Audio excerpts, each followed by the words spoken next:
The one thing I learned early, which I wish I had learned earlier from my instructors, was that art was a spiritual experience.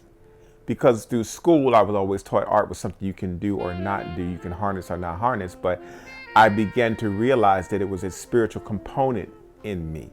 And so early on, when I started having conversations with other artists, I would interject that spiritual aspect of it.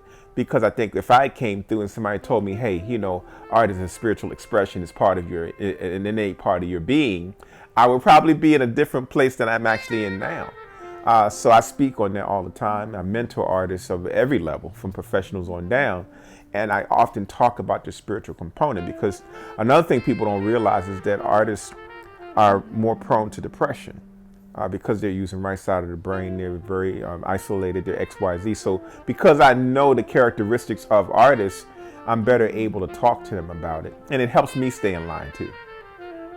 So the therapy piece is right-brained people need this expression to communicate, to express.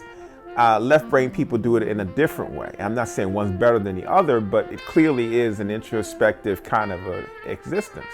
And so I think all art has a spiritual component, because the moment that somebody sits down to a blank sheet of whatever, they become a time traveler, and they don't come back until they're finished.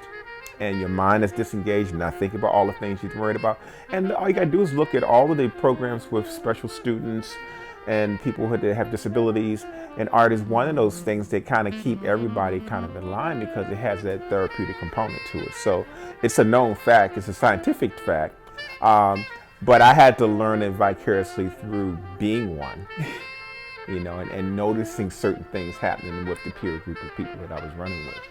My name is Larry Poncho Brown. I'm a native of Baltimore, Maryland. My studio is located at 1100 Wycomico Street, Baltimore, Maryland. You can find me on any social network branded under the Art of Poncho. So if you go to Instagram, Facebook, Twitter, it's always the Art of Poncho.